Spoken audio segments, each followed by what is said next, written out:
कहानी नीरू की है। पंजाब की नीरू की शादी दिल्ली के राहुल से होती है। दिल्ली कितना बड़ा शहर है ना, लेकिन आप लोगों का घर तो बहुत छोटा है।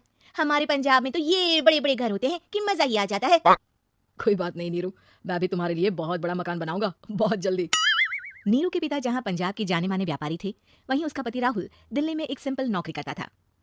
माँ, यहाँ तो घी मक्खन इतना महंगा है कि क्या बताऊं, मैं तो तरस ही जाती हूँ घी खाने के लिए। नीरू की माँ को ये सुनकर बहुत दुख होता है।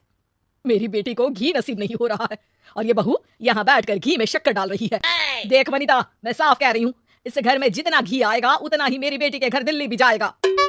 अरे ये क्या बात होती है माँ जी, बेटी का उतना ही करो जो अच्छा लगे। अब क्या मायके से घी और मक्खन तक की सप्लाई करोगी आप? हाँ, मेरी बेटी किसी चीज को तरसे मुझसे बर्दाश्त नहीं होता। अब क्या था, नीरू के मायके में 2 किलो घी आता तो 2 किलो दिल्ली जाता नीरू के पास। एक दिन, माँ बड़ी गर्मी पड़ती है दिल्ली में, इस घर में तो एक ही एसी है और वो भी ड्राइंग रूम में। सारा परिवार एक ही कमरे में सोता है। हाँ बेटा, वो तो हर घर की कहानी है, यहाँ भी एक ही एसी है। अरे बिल इतना आता है कि क्या बोलूं। तभी वहाँ राकेश आ जाता है। माँ, थोड़ी देर में यहाँ कुछ प्लम्बर आएंगे मेरे कमरे में एसी लगाने, जरा ध्यान से लगवा देना ना माँ। ओए, ऐसे कैसे तेरे कमरे में एसी लगेगा? हाँ हाँ राकेश, एक बार बात तो कर लेता। अरे पापा, वो वनिता को गर्मी में नींद नहीं आती, ड्राइंग रूम में सबके साथ सोने में वो अनकंफर्टेबल है, इसलिए। अरे पूरे परिवार के साथ वहाँ तेरी बहन नीरू भी तो सोती है, वो नहीं हो रही क्या अनकंफर्टेबल? समझ रहा है ना? अगर एसी लगेगा तो एक दिल्ली में तेरी बहन के कमरे में भी लगेगा, तभी तू लगा सकेगा। राकेश वनिता को सारी बात बताता है।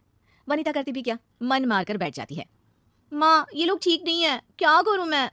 अरे बेटी, यहाँ आ जा, तू यहाँ आकर रह ले। अरे छोड़ दे ऐसे पति को। कैसे छोड़ दूं माँ? समाज क्या कहेगा, लोग क्या कहेंगे? वैसे भी मेरा एक बेटा है मयंक। अरे हटा बेटा, तेरी उम्र ही क्या है, इतनी परेशान रहेगी तो काम कैसे चलेगा। खैर, बात आई गई हो जाती है। माँ को लगता है कि नीरू ठीक है, तो वहीं नीरू के मन में एक ही लाइन चल रही होती है, यहाँ आ जा। माँ ने तो बोल ही दिया है कि यहाँ आ जा, बस मयंक थोड़ा सा बड़ा हो जाए, इन गरीबों को छोड़कर मैं वापस माँ के पास ही चली जाऊंगी। वो इसी सोच में बाजार में चल रही थी कि मैम, आपका दुपट्टा जमीन को छू रहा है। नीरू जैसे ही उस लड़के की तरफ देखती है, देखती ही रह जाती है।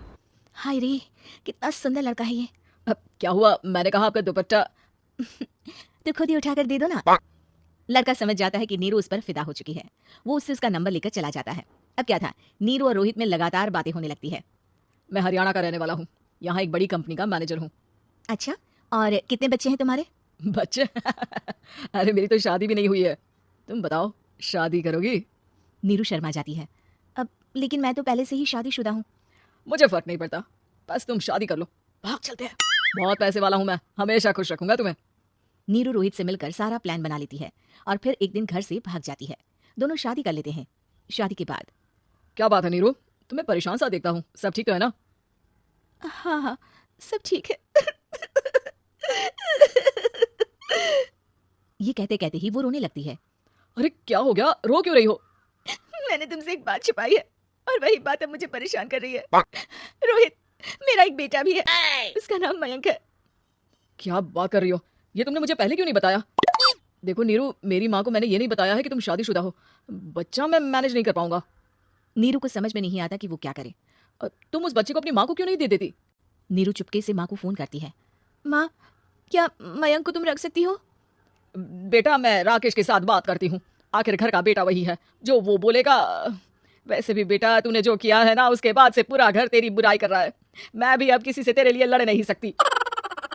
राकेश बेटा, नीरू ने तो जो किया बहुत ही बुरा किया, लेकिन मैं सोच रही थी कि क्यों ना मयंक को हम यहाँ ले आए। तभी वनिता बोल पड़ती है। वाह जी, ऐसे कैसे यहाँ ले आए? यहाँ क्या भंडारा भरा है? और जिस बच्चे की माँ ने नहीं सोचा, उसके लिए हम क्यों सोचे? नीरू को एक बार तो अपने बच्चे के बारे में सोचना चाहिए था ना। अरे लेकिन तेरे पास भी तो लड़का नहीं है ना वनिता।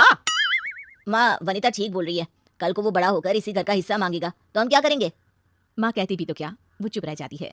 वहीं नीरू का पहला पति कहता है। माँ, अगर आज भी वो वापस आ जाए तो मैं उसे माफ कर दूंगा। बेटा, गरीबी चीज ही ऐसी है, क्या करेगा? तू तो अब मयंक का सोच, वो बेचारा तो बिना माँ का हो गया। मयंक की खातिर तू दूसरी शादी कर ले बेटा। लोगों के लाख समझाने के बाद नीरू के पहले पति की शादी रिद्धि से हो जाती है, जिसके पहले पति से 2 बच्चे होते हैं। देखो जी, मैंने शादी सिर्फ बच्चे के खातिर की है। मैंने भी शादी सिर्फ बच्चों के खातिर की है। वहीं नीरू के दूसरे पति के मन में ये बात घर कर जाती है कि नीरू एक मासूम बच्चे को उसके खातिर छोड़ कर आई है। अब देखो नीरू, मुझे लगता है कि जो औरत अपनी कोख का बच्चा छोड़ सकती है, वो तो कुछ भी कर सकती है। कल को तुम्हें मुझसे अच्छा कोई मिल गया तो तुम तो मुझे भी बाय बाय कर दोगी ना। नीरू को अब उसका दूसरा पति ताने देना शुरू कर देता है। तंग आकर नीरू उसके यहाँ से भागकर अपने पहले पति के पास चली जाती है।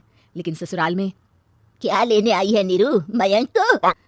नहीं नहीं सासू माँ, मुझसे गलती हो गई, मुझे माफ कर दीजिए। नीरू, अब वक्त खत्म हो गया है, मेरी शादी हो चुकी है। तो छोड़ दो ना उसे, हमारा बच्चा है।